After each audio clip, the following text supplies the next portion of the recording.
Hi everyone, I'm Nishma Rob and I'm a marketing director at Google. I'm excited to kick off your day at the C Code event. Welcome!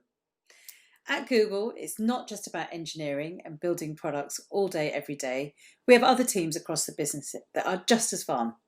We have teams who gather ideas across the world and decide what Google Doodle will go on the UK homepage across the year, working with designers and resident artists to bring them to life. We have partner specialists who work with brands like Spotify and Disney to make our hardware products more fun and special. Then we also have an in-house events team who bring to life world-class events like Google I/O. The list goes on, and there are so many unique and different roles within the tech industry for many reasons. So keep networking, learning, and discovering these opportunities and find your place within this world. And while you're on this journey, we're here to help. So sign up to our Google Digital Garage webinars to get your career preparations underway. And if you want more, hear from my dear friend and entrepreneur, Gauri, who has built a business that has helped thousands of individuals navigate their career and create new opportunities and has played a big part in scaling these webinars to the world on behalf of Google. I'm also excited that Ade will speak to you later today on how he navigated his career at Google over the past 13 plus years. He's helped shape and scale so many products at Google, from building mobile apps with partners on our Android platform to recently launching the NHS COVID-19 app in the UK. He has a super fun job at Google right now.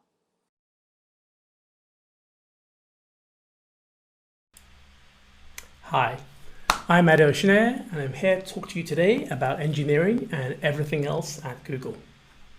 So let's start with, who am I?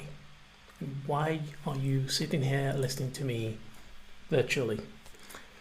Well, I can program and I work at Google, but I am not a software engineer. I'm what's called a partner developer advocate.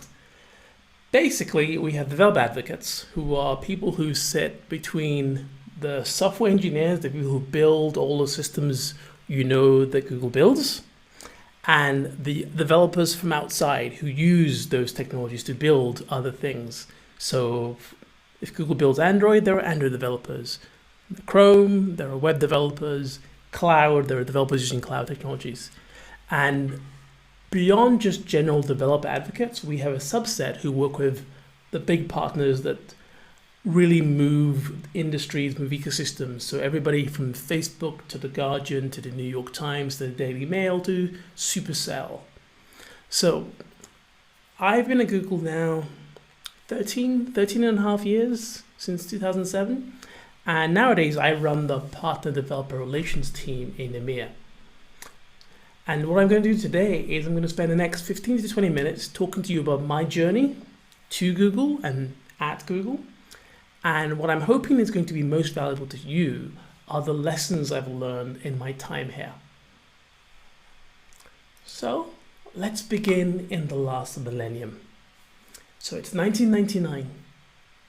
iPods are still just beginning to become a thing. I am unemployed. I have a politics degree.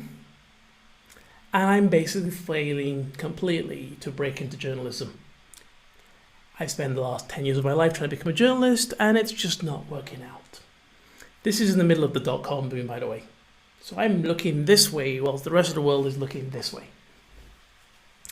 And then my parents, my cousin Nee, who is now a fairly famous Nollywood film director and computer programmer, encouraged me to take up a postgraduate IT course to take skills I already had as somebody who's been programming since he was 7 and actually turn them into something that could lead to a job. And for a lot of people, they already have these skills. They already do a lot of things that give them the right technical awareness, technical insight, where a few additional skills or even just reframing their existing skills is enough to unlock a lot of new possibilities for them.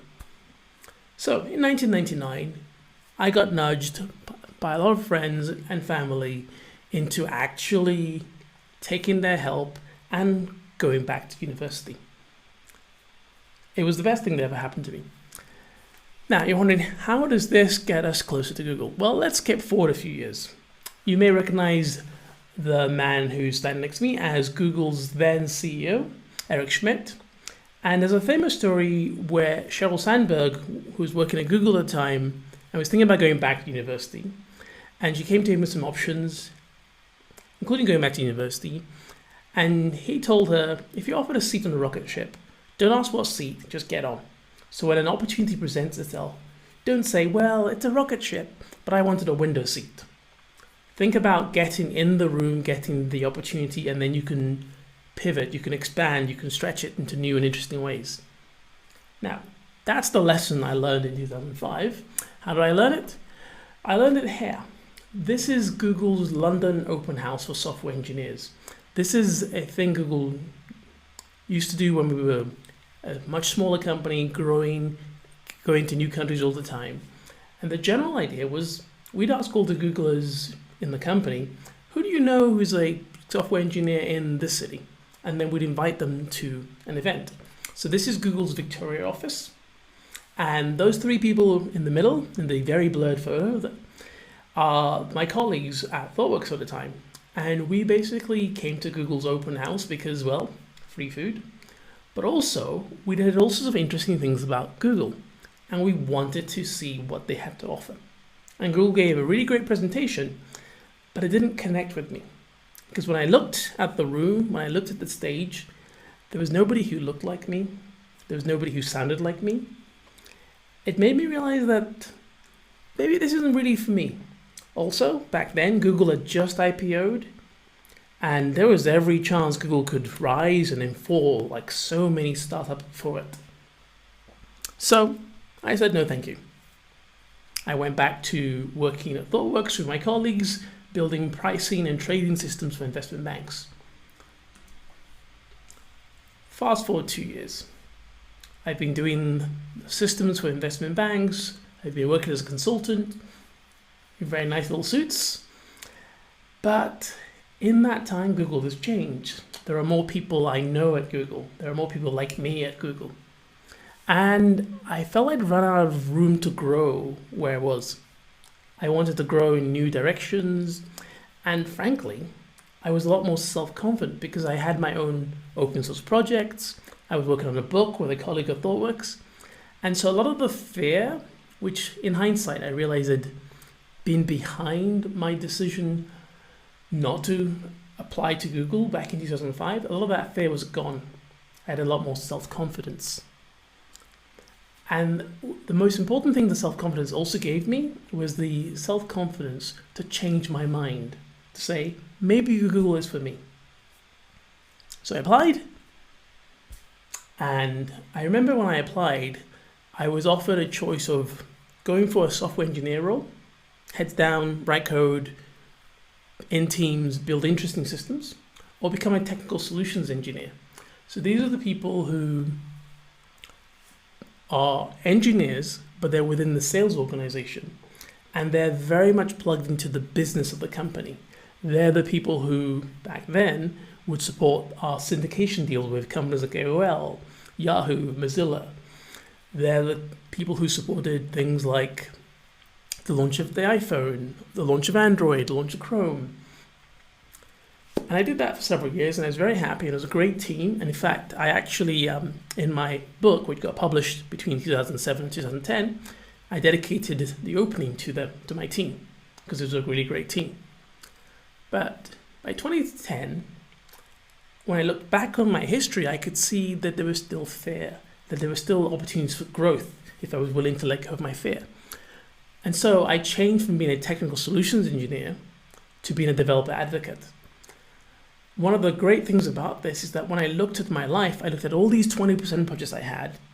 And as a developer advocate, those became my 100% projects. They became my main job, which is great in terms of giving me a lot more free time.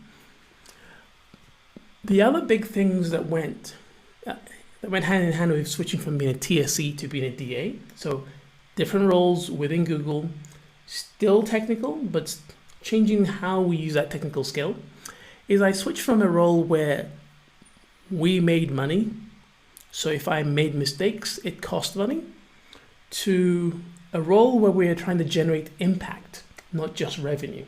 So that meant, for example, I got to work with One Direction on their final album. Now, I didn't sing, but what happened was they wanted to launch an album, and so they, with Sony Music, came to us 2 weeks before the launch and said, we'd like to do this live stream with fans from all over the world. This had never been done back then. This is 2010. And so I pulled together a ragtag team of Googlers across YouTube, Google+, Cloud, and in 2 weeks we built a new site, we built a streaming infrastructure, and we were able to handle an unprecedented for then number of screaming teenage girls watching One Direction. Apart from opportunities to do interesting, bold things like that don't directly make money, becoming a developer advocate also meant I gave up the stability of engineering and sales for the change that happens as the developer advocate. The APIs change, the platforms change much more quickly than a company's business model changes. But I was comfortable with it because I'd been able to put a lot of the fear of change, the fear of my own ability or inability to handle that change, I'd put that aside. And instead of seeing change as something to fear, I saw change as something that could catalyze growth.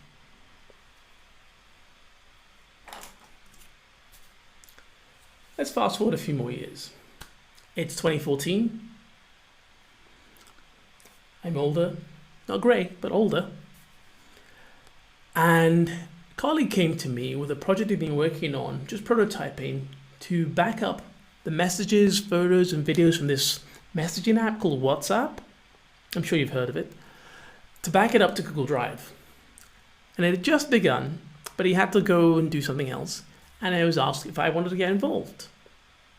Now, usually people don't want to get involved in this kind of thing because you're taking over something where somebody else has already shaped it. And it doesn't seem that interesting because it's just writing a few messages and photos and videos to Google Drive. How hard could that be? The thing is, WhatsApp grew. Today, it has over 1 billion 30-day active users. So the problem became a very big, very complicated, very difficult problem. Bigger than one person could do, bigger than 100 people could solve, bigger than 1,000 people could solve.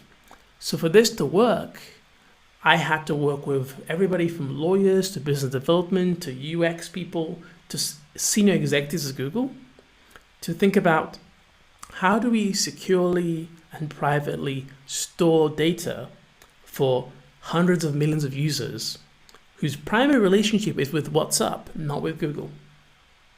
How do we make that useful? How do we make that simple? How do you make that work with the reality of people's batteries and data plans? It was a long, complicated project. We started in 2014 and we didn't fully roll it out till middle of 2018. So 4.5 years on this thing. But when I look back on it, we did something that affected hundreds of millions of people in real ways. For many people, their WhatsApp account on their phone is the only copy they have of vital memories, baby photos, weddings, wedding photos, videos, things like that. And I remember when this launched because various members of my family in Nigeria contacted me to say, now we know what you do. Now we see how it affects the real world. Now, this was only possible because there was a huge team of people from many different disciplines pulling together to make this happen. And we got a nice little lucite plaque, but it was much more important to me that people across the world were able to store their most precious memories and trust us with that. 2014 was a busy year. I co-wrote a book with a guy called Dave Hoover, who worked with me at ThoughtWorks, and it's available in English, Japanese, Korean, and Chinese. And one of the things I like about the book is there's a section where we talk about why you should not become a manager, about how becoming a manager can derail your career plans, your personal goals. And ironically, after the book came out, I went from being an individual contributor focused on solving today's problems, solving my own technical problems, to becoming a tech lead, looking at larger technical problems my team was trying to solve. And then from there, I became a manager. So then I went from being the most technical person in the room, the person who was going to solve the technical problem, to being one of the less technical people in the room, one of the people whose job it is to help the rest of the team solve their problems, to help the rest of the team grow. So part of being a manager at Google is trying to see yourself as somebody who helps other people achieve their goals. And then eventually I became a manager of managers, which is even more indirect because now I help people to achieve their goals, to grow. But it's also part of a trend when I look back on my time at Google, a trend away from technology for its own sake, and instead to focusing on how technology affects people, how it lifts people up, how it helps people, how it empowers them. When I think about why I joined Google all those years ago, and I think about what Google is today, when I joined Google, Google had less than 20,000 people. Today, Google has over 100,000 people. When I joined Google, I was based in London. Today, I'm based in Zurich. I think about all of that change that's possible if you are willing to see it as change, as growth, rather than as losing something. So when I became a manager, I gave up on the idea of being the most technical person in the room. But I grew to encompass this idea that there were ways to help other people, and that those ways are as important as being the specific expert. And when I think back to Google's mission, it's not just organizing the world's information for its own sake. It's organizing that information to make it accessible and useful to people everywhere, universally accessible and useful. And that always connects me to an idea by a guy called Bill Joy, who is one of the founders of Sun Microsystems, which is one of those huge technology companies back in the late 90s and early 2000s when I was starting out. And Bill used to say innovation happens elsewhere, that no matter how smart the people in your room, in your company, there are smart people innovating outside of your office. And part of your job is to bring those ideas, those people in, and to benefit from that innovation. And I'll leave it with you with one final thought. Something I thought of that builds upon Bill's insight, which is that innovation doesn't just happen elsewhere. Innovation happens everywhere.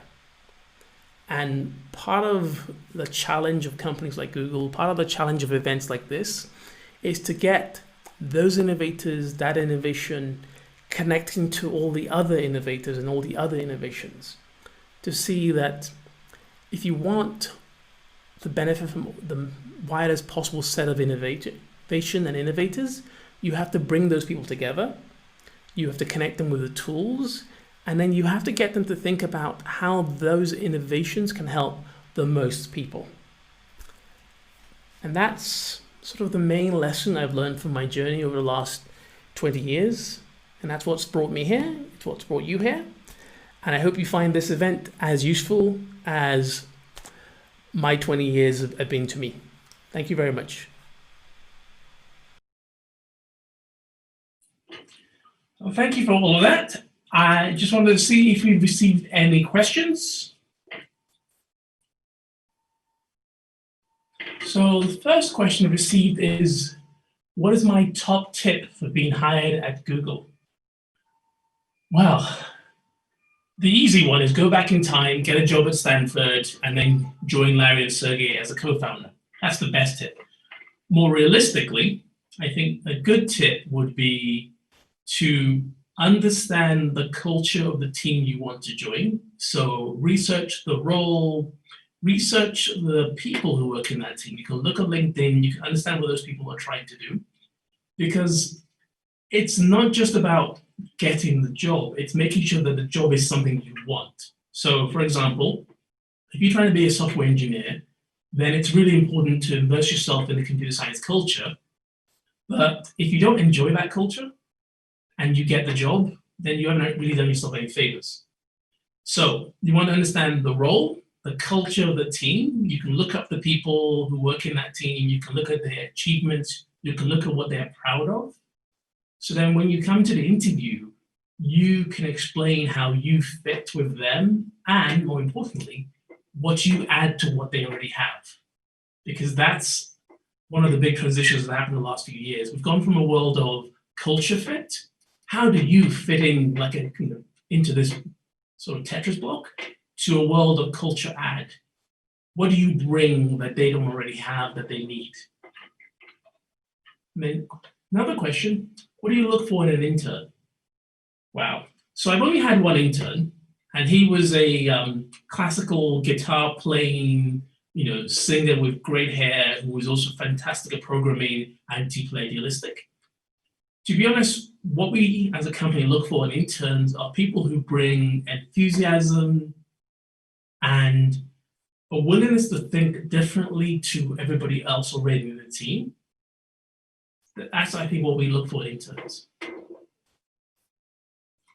And then third question, how have I approached those shifts in my career from individual contributor to manager?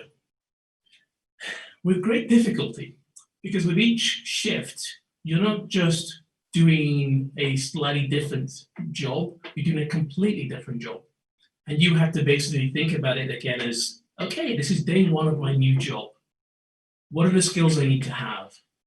What books should I go read? What training courses should I go read? Or should I attend? Who should I go ask about this? Who should I get as a mentor? Because the mentors I had as an individual contributor are different to the mentors I need as a manager. And as somebody who manages managers nowadays, I need a very different set of mentors. So I think that's the thing I would ask you to look at too. And then, do you think it's more important to kickstart your career as a generalist or a specialist?